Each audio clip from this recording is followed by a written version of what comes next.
May you be filled with loving kindness. May you be well. May you be filled with loving kindness. May you be well. May you be peaceful and at ease. May you be whole. I don't know about you, but I've been asking for forgiveness a lot these days from my kids, from my husband, from friends, from many of you who have been depending on me for timely and accurate information. Can we just say it's a hard time? I've been lucky that within my circle of friends, there's a general awareness about this and an acceptance even. And we've been giving each other grace a lot. Now is the time for forgiveness. Now is the time for compassion, because this is new. We've not seen anything like this before. We're all trying the best we can to figure it out. Well, one of the ways that I like to think about compassion is not just kind of the joyful, loving sense of it, but the feeling with or suffering with. The root of compassion means to suffer with, compassion, which really means to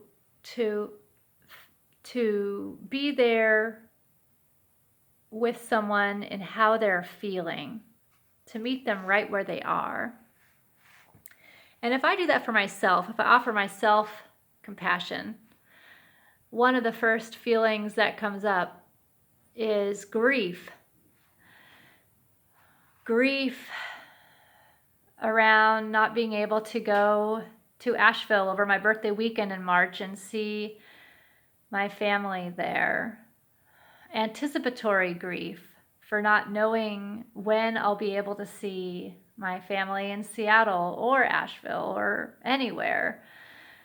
And with that comes a lot of fear around how long will this thing last? Is this the new normal?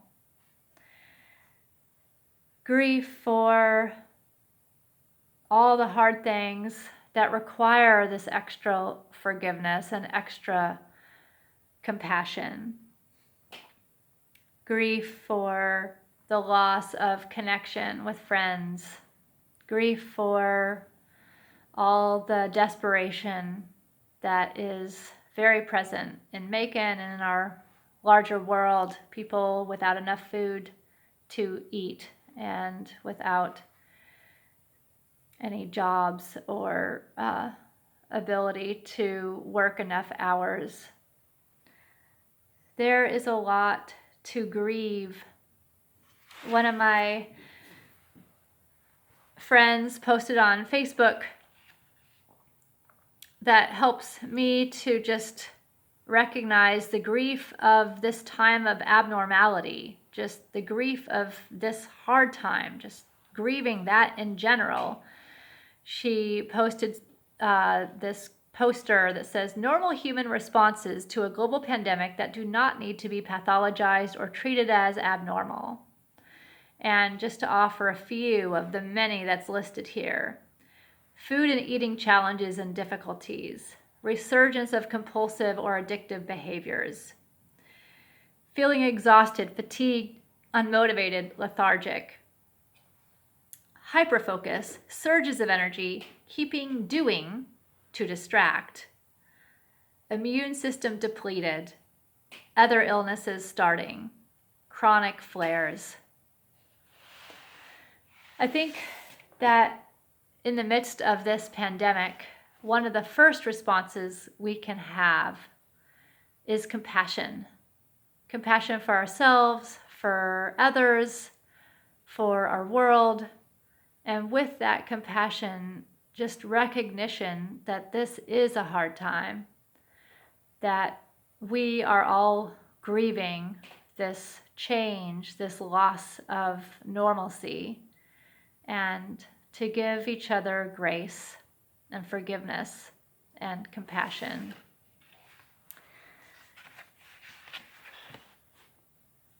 So I'll sing this song written by Ian Riddle.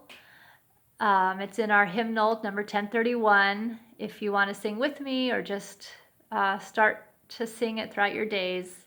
It has 3 verses. It starts with I, then you, then we, although I'm going to change we to all. May I be filled with loving kindness. May I be well. May I be filled with loving kindness. May I be well. May I be peaceful and at ease. May I be whole. May you be filled with loving kindness. May you be well. May you be filled with loving kindness. May you be well. May you be peaceful and at ease. May you be whole. May all be filled with loving kindness. May all be well. May all be filled with loving kindness. May